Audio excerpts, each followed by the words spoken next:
हमारे समाज में किसी भी महिला की पहचान इस रूप में होती है कि वह किसकी बेटी, बहन, पत्नी या माँ है। अगर उसका कुल गोत्र बहुत नामचीन ना हो तो उसकी एक पहचान यह भी होती है कि वह किसकी प्रेमिका है। हालांकि पहचान को अक्सर एक कुटिल अथवा व्यंग्यपूर्ण मुस्कान के साथ संकेतों में चिन्हित किया जाता है, लेकिन फिर भी कभी कभी इतिहास में किसी किसी महिला का परिचय इस रूप में भी उल्लिखित होता है, जैसे सुजान घनानंद की प्रेमिका थी और शेख कवि आलम की। अब चूंकि इतिहास लेखन की जिम्मेदारी पुरुषों के मजबूत कंधों पर रही, इसलिए यही कहा गया कि शेख आलम की प्रेमिका थी। किसी ने ये नहीं लिखा कि आलम शेख के प्रेमी थे, जो कालांतर में उनके पति और उनके पुत्र जहान के पिता बने।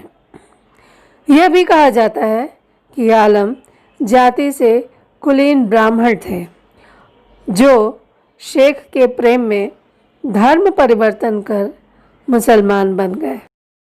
शेख मध्यकालीन कवयित्री थीं और कवि आलम की समकालीन थीं।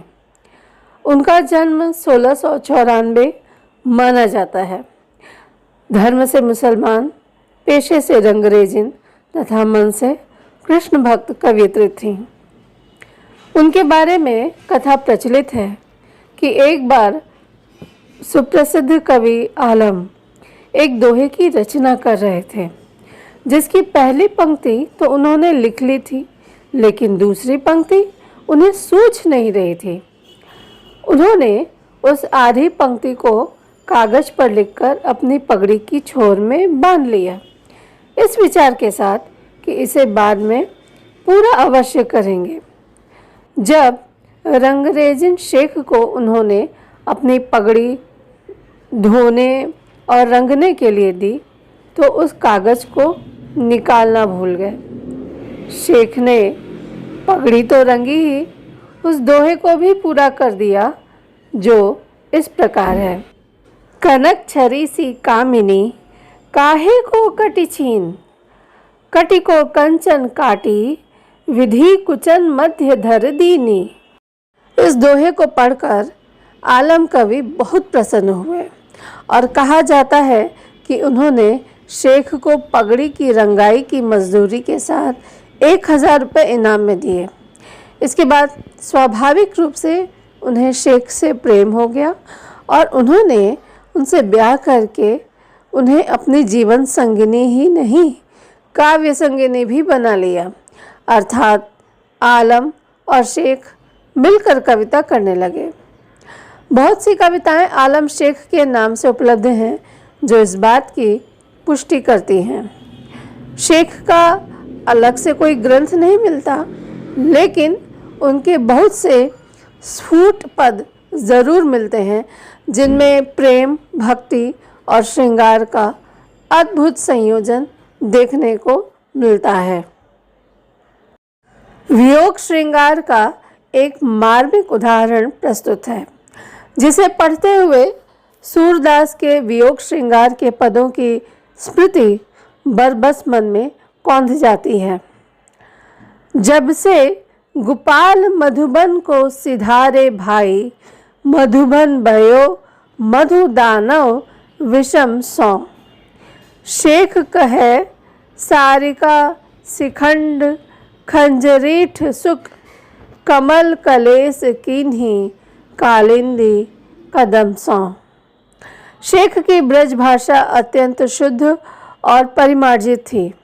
अलंकारों का सहज प्रयोग उनकी विशेषता थी।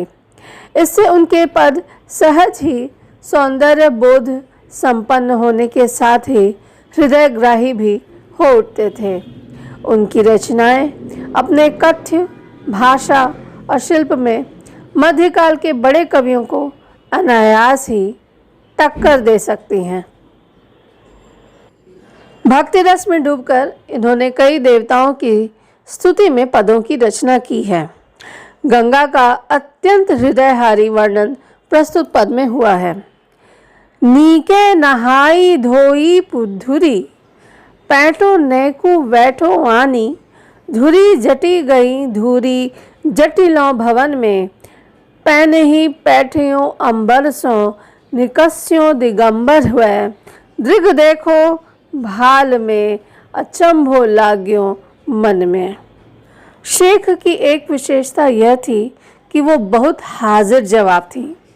कहा जाता है कि एक बार औरंगजेब का बेटा आलम के घर के सामने से निकल रहा था।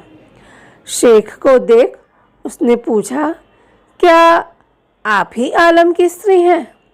तब शेख ने जवाब दिया, जी हाँ जहाँपना, जहान की माँ मैं ही हूँ।